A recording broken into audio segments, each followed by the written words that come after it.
See roots కనిపెట్టక ముందు ఒక దేశం నుండి ఇంకో దేశానికి వెళ్ళాలంటే నరకంగా ఉండేది. వ్యాపారం చేయాలంటే గుర్రాలు, గాడిదల మీద ప్రయాణించవలసి వచ్చేది. భయంకరమైన రాత్రులు, ఒక పక్క ఎడారి గాలులు, వాణిజ్య కారవాళ్ళు దూరదేశాల నుండి వచ్చేవి. బంగారం, మసాలాలు, పట్టు వస్త్రాలు ఇవన్నీ ఒక దేశం నుండి మరో దేశానికి తరలిస్తున్న వ్యాపారులు అందరూ ఒక పెద్ద సమస్యను ఎదుర్కొనేవారు. దారి దోపిడి దొంగలు అకస్మాత్తుగా ఎదిరించి అందరినీ చంపేసి డబ్బు కొట్టుకుని పారిపోయేవాళ్ళు. అయితే వాళ్ళ దగ్గర డబ్బు, బంగారం మరో దేశానికి క్షేమంగా చేరాలంటే ఎలా, ఏం చేయాలి, ఈ దొంగల బెడద ఎలా తప్పించుకోవాలి? డబ్బు మనతో పాటు ప్రయాణించకూడదు, కానీ గమ్యం చేరాలి. అప్పుడు వ్యాపారులంతా తలబెట్టుకుని కూర్చున్నారు. ఆనాడు ఆ దీర్ఘ ఆలోచనల మధ్య ఆ సిల్క్ రోడ్లో ఒక అద్భుతమైన ఆలోచన పుట్టింది. అదే హవాలా వ్యవస్థ. హవాలా అనే పదం అరబిక్ భాషలో బదిలీ లేదా నమ్మకం. ఇది శతాబ్దాల క్రితం మిడిల్ ఈస్ట్లో మొదలైంది. వ్యాపారి ఒక నగరంలో డబ్బు ఇచ్చి మరో నగరంలో తన భాగస్వామి దగ్గర అదే మొత్తం తీసుకునేవాడు. కానీ ఆ డబ్బు నిజంగా ప్రయాణించేది కాదు. ప్రయాణించేది కేవలం నమ్మకం మాత్రమే.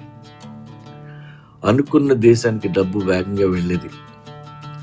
ట్రాన్సాక్షన్ ఖర్చులు లేవు, ఎలాంటి అధికారిక రికార్డులు లేవు. ఇలా ట్రాన్సాక్షన్ జరుగుతుందని ఎవరికీ తెలిసేది కాదు. హవాలా డబ్బు కాదు, నమ్మకం ప్రయాణించే మార్గం. ఈ హవాలా 8వ శతాబ్దంలో మిడిల్ ఈస్ట్కి సౌత్ ఏషియా మధ్య మొదలైంది.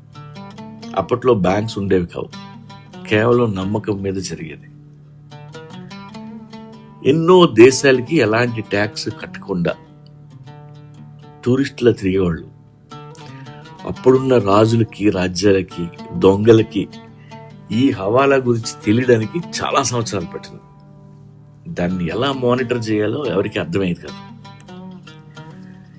ఇదే హవాలా పద్ధతిని ఇన్స్పిరేషన్గా తీసుకొని 1891లో అమెరికన్ ఎక్స్ప్రెస్ అనే బ్యాంక్ ట్రావెలర్ చెక్స్ మొదలుపెట్టింది. హవాలా అనేది ఏన్షియంట్ సొల్యూషన్. అది ట్రావెలర్ చెక్స్ అనేవి మోడర్న్ ఫైనాన్షియల్ ఇన్వెన్షన్.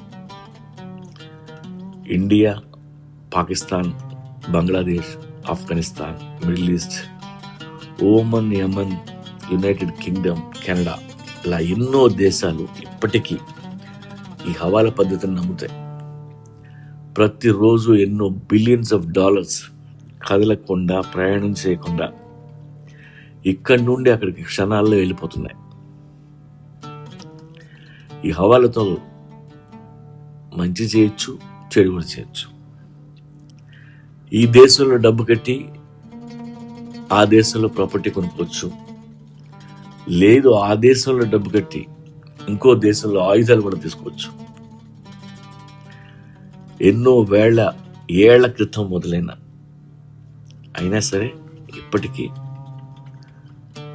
మంచోళ్ళు, దుర్మార్గులు, టెర్రరిస్టులు, నాయకులు, వ్యాపారులు అందరూ నమ్మేది హవాలా.